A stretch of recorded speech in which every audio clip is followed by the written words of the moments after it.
السلام عليكم ورحمة الله وبركاته. الحمد لله نحمده ونستعينه ونستغفره ونؤمن به ونتوكل عليه ونعوذ بالله من شرور أنفسنا ومن سيئات أعمالنا من يهدي الله فلا مضل له ومن يضلل فلا هادي له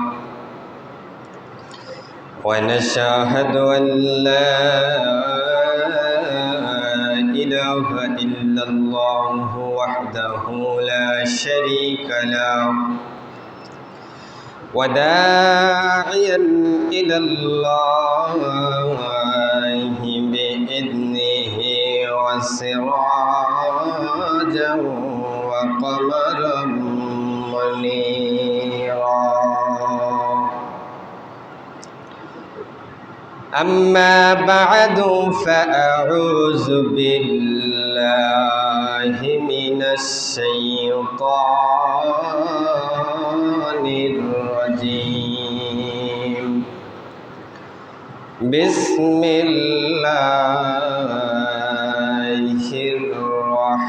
الرحمن الرحيم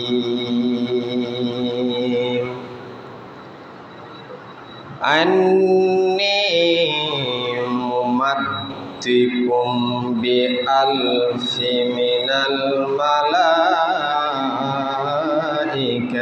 مردفين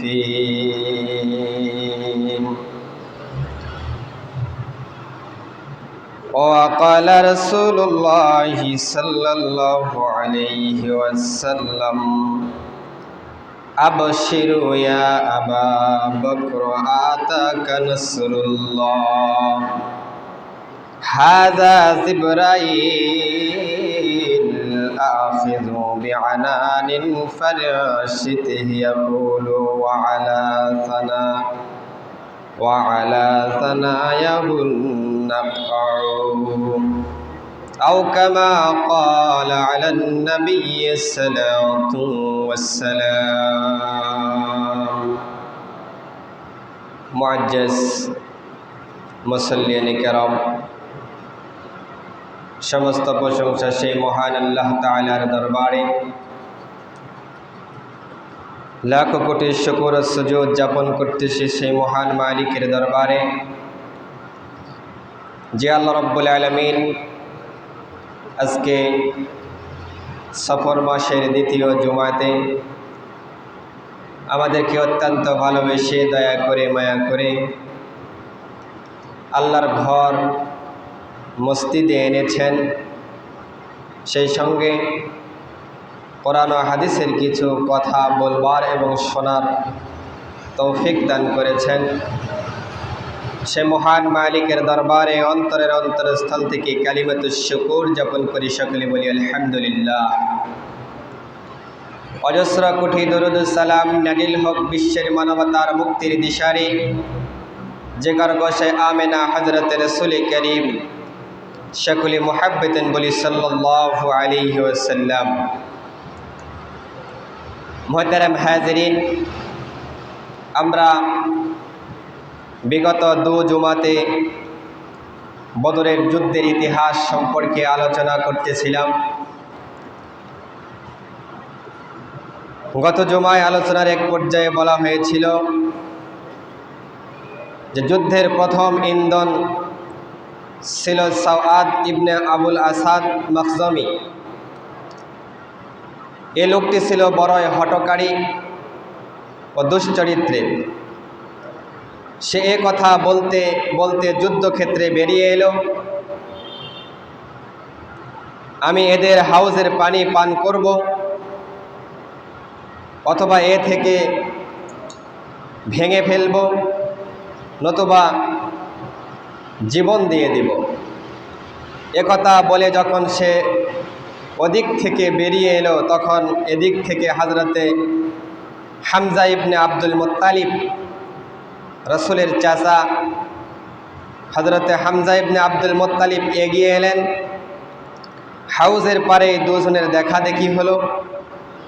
হামজা রাদিয়াল্লাহু তাআলা তাকে এমনভাবে তরবারি দ্বারা আঘাত করলেন যে তার পা অর্ধ পদদলিত হতে কেটে গেল, বিচ্ছিন্ন হয়ে গেল এবং সে পৃষ্ঠ বসে পড়ে গেল। তার পা হতে রক্ত ফোয়ারা ছুটছিল, যার গতি তার সঙ্গীদের দিকে ছিল, কিন্তু তা সত্ত্বেও সে হাঁটুর ভরে ছেঁচড়িয়ে হাউজের দিকে অগ্রসর হলো এবং তাতে প্রবেশ করতেই চাচ্ছিল যাতে তার কসম পূর্ণ হয়ে যায়। ইতিমধ্যে হামজা রাদিয়াল্লাহু তাআলা দ্বিতীয়বার তার উপর তরবারি চালালেন এবং সে হাউজের মধ্যেই মৃত্যুর মুখে পতিত হল। এটা ছিল যুদ্ধের প্রথম হত্যা, বদরের যুদ্ধের। এর ফলে যুদ্ধের অগ্নি প্রজ্বলিত হয়ে উঠল। তখন নিয়ম ছিল, সে যুগের নিয়ম ছিল যে যুদ্ধের পূর্বে প্রত্যেক পক্ষের বিখ্যাত বীর পুরুষরা রণাঙ্গনে অবতীর্ণ হয়ে অন্য পক্ষকে সমরে আহ্বান করত। তখন এই পরোক্ষের নির্বাচিত কয়েকজন খ্যাতনামা বীর এই আহ্বানে উত্তর প্রদানের জন্য বীর দরবেশে অগ্রসর হতো। ক্ষুব্ধ উতবা এবং তার সহোদর ভাই সাইবা পুত্র ওয়ালিদ সহ তারা যুদ্ধের ময়দানে নেমে চিৎকার করে বলতে লাগলো, কে আসবি আয়, আমাদের তরবারির খেলা দেখে যা। তার এই আহ্বান শুনে তিনজন আনসারি বীর নাঙ্গা তরবারি হাতে নিয়ে ধাবিত হলেন। তারা হলেন মুআজ ইবনে মুআজ, এরা দুজন হারিসের পুত্র ছিলেন এবং তাদের মাতার নাম ছিল আফরাহ। তৃতীয়জন হলেন হযরতে আব্দুল্লাহ ইবনে রাওয়াহা। কুরাইশরা তাদের জিজ্ঞাসা করলো, তোমরা কে? তারা বললেন, আমরা আনসার। তখন তারা বলল, আমরা চাচ্ছিলাম না অন্য কিছু, আমরা আমাদের চাচাতো ভাইদের চাচ্ছি।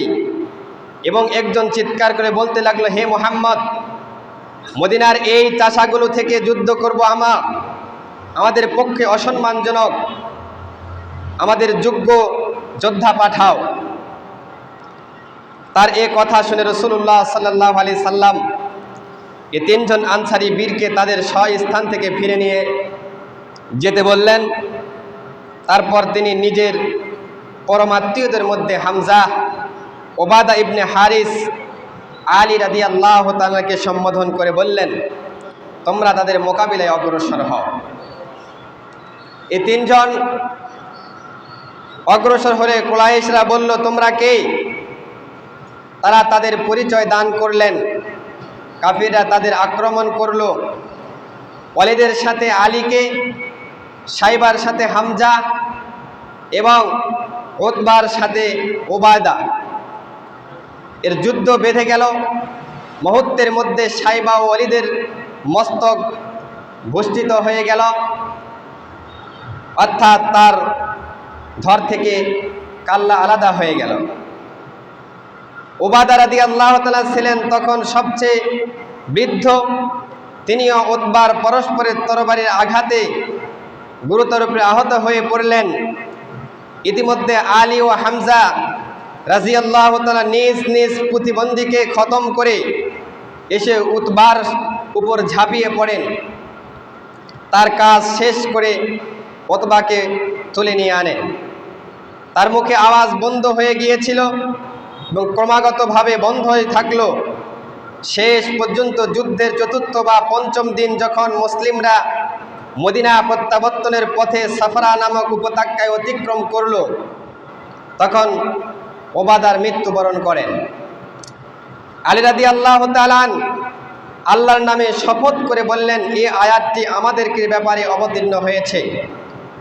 আল্লাহ রাব্বুল আলামিন সূরা হজের মধ্যে বলেছেন, হাজানিল খসমানিল খসমাতু ইন ফি রাব্বিহি, এরা বিবাদের দুটি পক্ষ, মুমিনরা একটির পক্ষে আর সমস্ত কাফিররা আরেকটির পক্ষে। এরা এদের প্রতিপালক সম্বন্ধে বাদ অনুবাদ করে।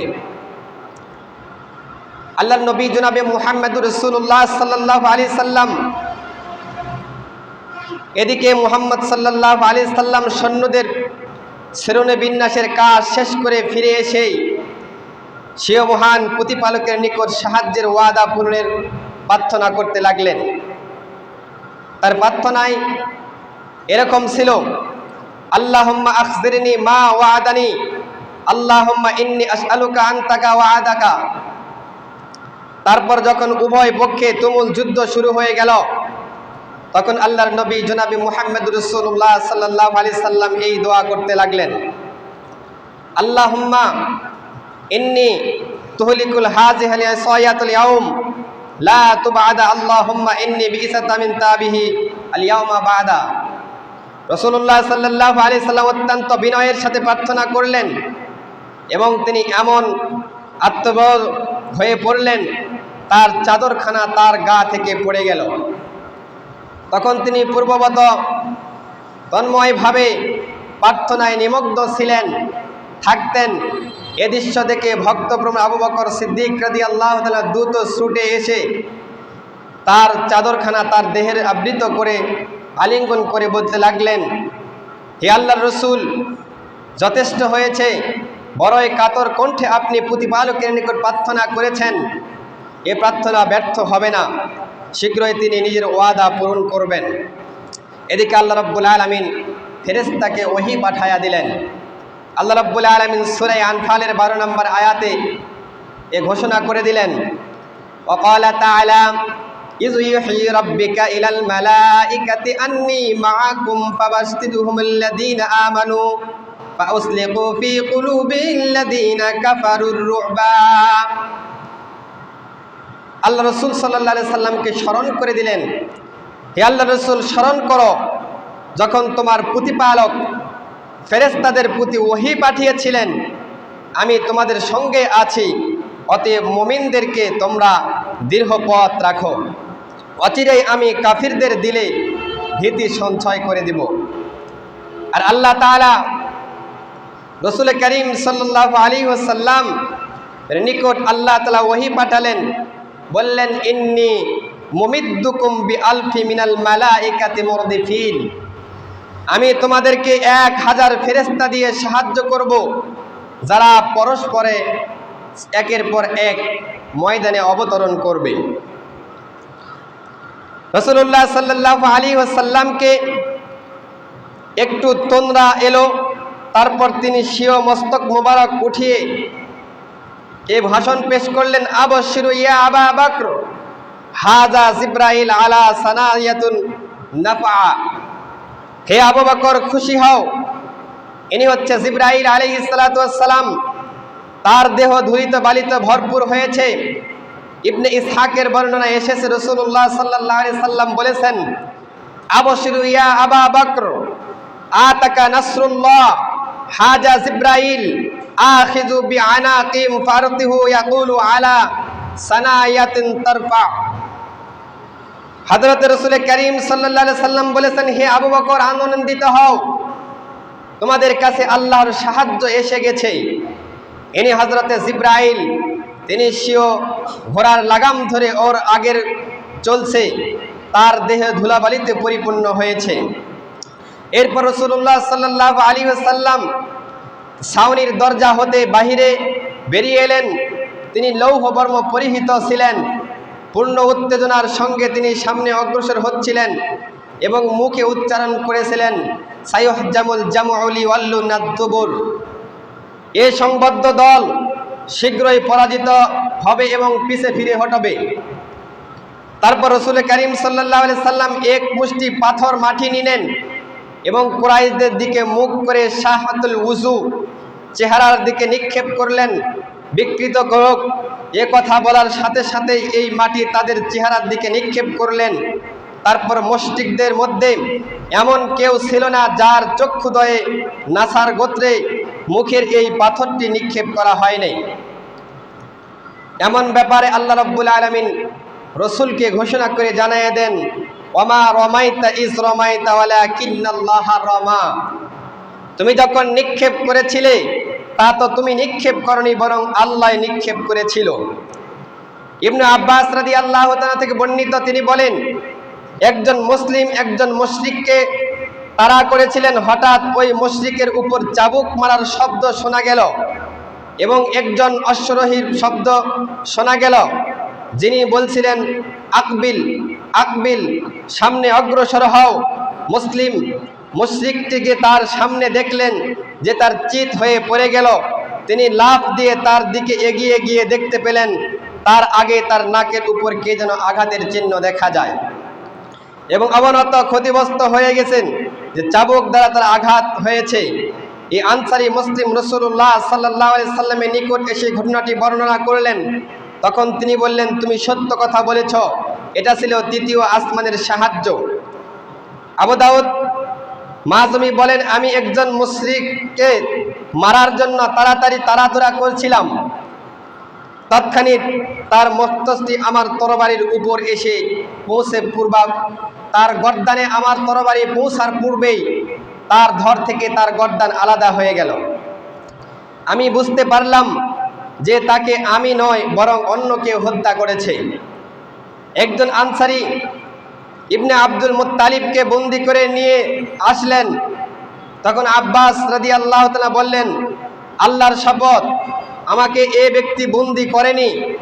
একজন চুল বিশিষ্টওয়ালা লোক, যিনি দেখতে অত্যন্ত সুন্দর এবং সুঠাম, তিনি বিচিত্র বর্ণের ঘোড়ার উপর সাওয়ারি ছিলেন, তিনি আমাকে বন্দি করেছিলেন। তাকে এখন আমি লোকজনের মধ্যে দেখতে পাচ্ছি না।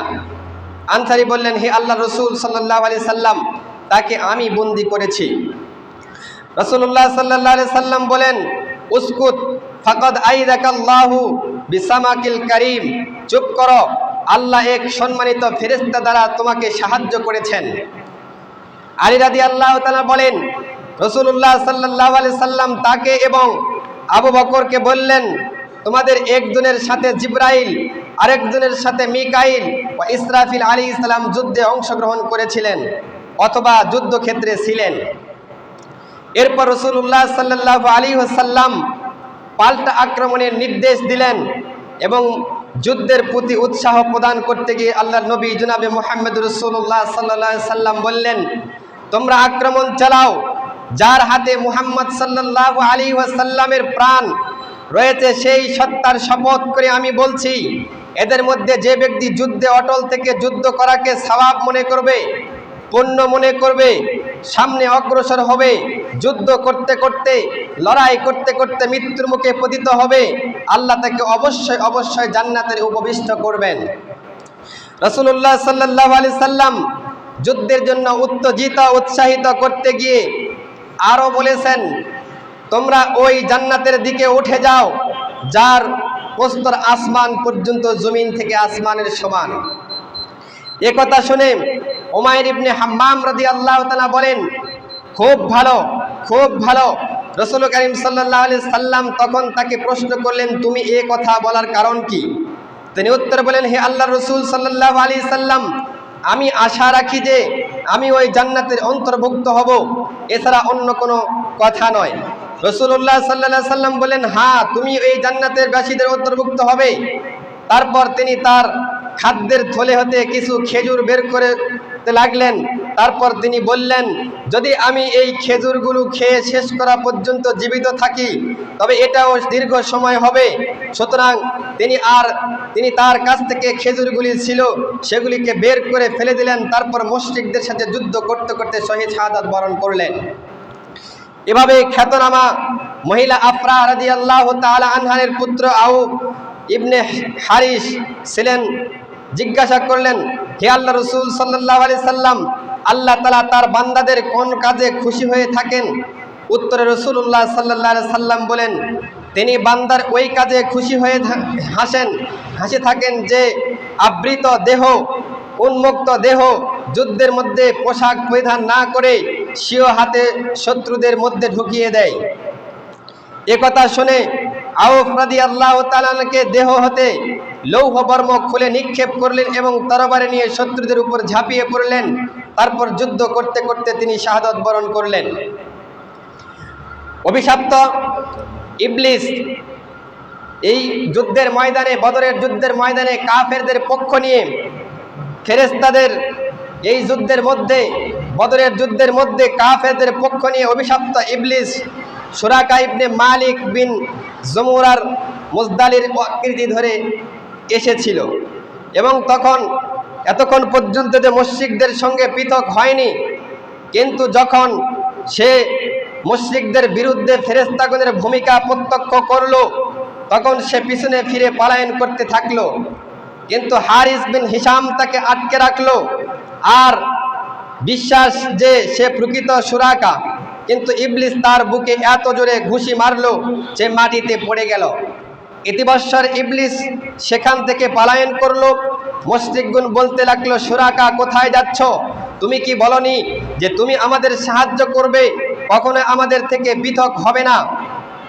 একথা শোনার পর ইবলিস বলল, ইন্নী রাআ মা লা তুআদ্দি ইন্নী আখাফুল্লাহ ওয়াল্লাহু শাদীদুল ইকাব।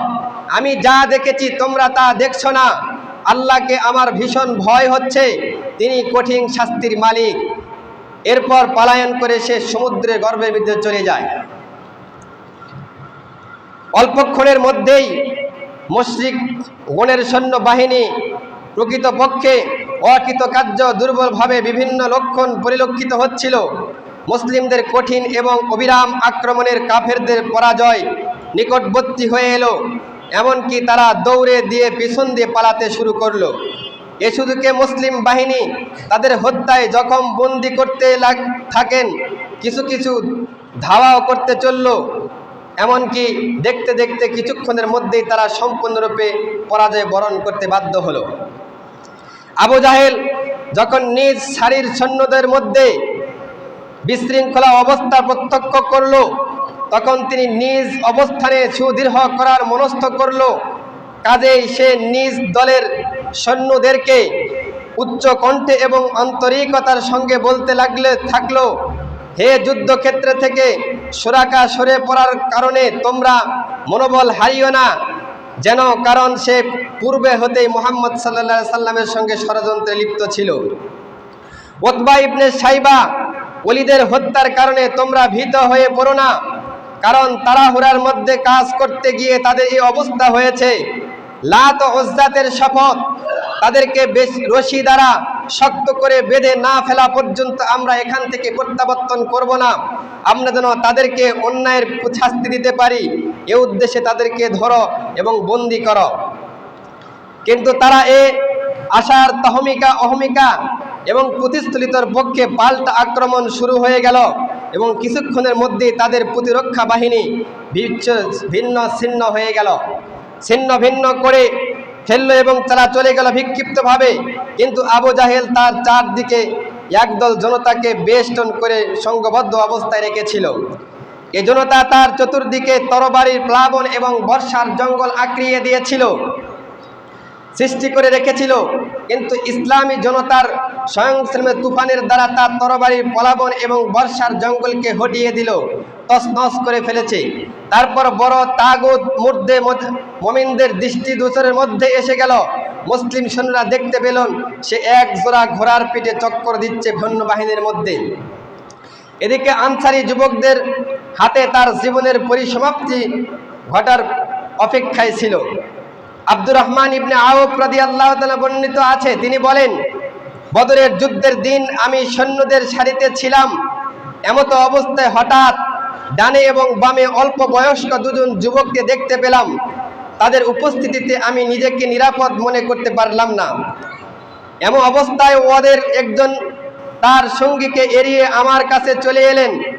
চাচা যান, আবু জাহেল লোকটি আমাকে দেখিয়ে দিন। আমি বললাম, ভাতিজা, তাকে তোমার কি প্রয়োজন? সে বলল, আমাকে বলা হয়েছে যে সে রাসূলুল্লাহ সাল্লাল্লাহু আলাইহি সাল্লামকে মন্দ বলেছেন। সেই সত্তার কসম যার হাতে আমার প্রাণ, যদি আমি তাকে দেখতে পাই তাহলে তৎক্ষণে আমি তার উপর মৃত্যুবরণ করা না পর্যন্ত তার উপর আমি প্রতিশোধ নিতে থাকব। সে মৃত্যুবরণ না করবে পর্যন্ত তার অস্তিত্বের থেকে আমি পৃথক হব না।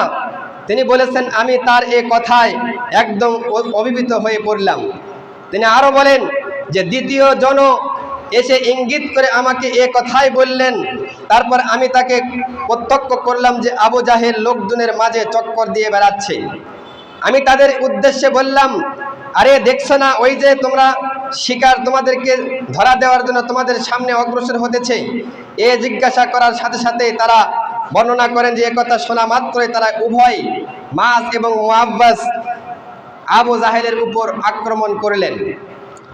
আক্রমণ করার পরে তার পায়ের অর্ধ দেশ পর্যন্ত কেটে জমিনের মধ্যে পড়ে গেল। এরপর নরাধমকে হত্যা করে রাসূল সাল্লাল্লাহু আলাইহি সাল্লামের নিকট প্রত্যাবর্তন করলেন। নবী করিম সাল্লাল্লাহু আলাইহি ওয়াসাল্লাম এবার যখন তারা বিজয় না পরাজয়কে গ্রহণ করে নিলেন, রাসূলুল্লাহ সাল্লাল্লাহু আলাইহি ওয়াসাল্লাম সাহাবায়ে কেরামকে ডাক দিয়ে বললেন, তোমরা তাদের যুদ্ধের ময়দানে মুশরিক বাহিনীর যে সমস্ত মালামাল রসদপত্র ছুঁয়ে তারা পলায়ন করেছে সেগুলিকে তোমরা গনিমত হিসাবে সংরক্ষণ করো।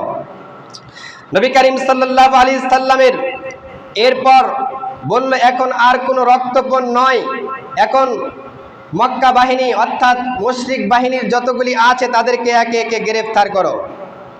তাদেরকে বন্দি করে রাসূল করিম সাল্লাল্লাহু আলাইহি ওয়াসাল্লাম মদিনায় প্রত্যাবর্তন করলেন। মদিনায় প্রত্যাবর্তন করার পর রাসূল করিম সাল্লাল্লাহু আলাইহি ওয়াসাল্লাম সর্বপ্রথম আবু বকর সিদ্দিক রাদিয়াল্লাহু তাআলা জিজ্ঞাসা করলেন বা তার পরামর্শ গ্রহণ করলেন যে আমরা বন্দীদেরকে কি করতে পারি। হযরতে আবু বকর সিদ্দিক রাদিয়াল্লাহু তাআলা বললেন, এই বন্দীকৃতদের আমরা কিছু মুক্তিপণ নিয়ে ছেড়ে দিতে পারি, ভবিষ্যতে তারা মুসলমান হয়ে আমাদের শক্তি হয়ে কাজ করবে।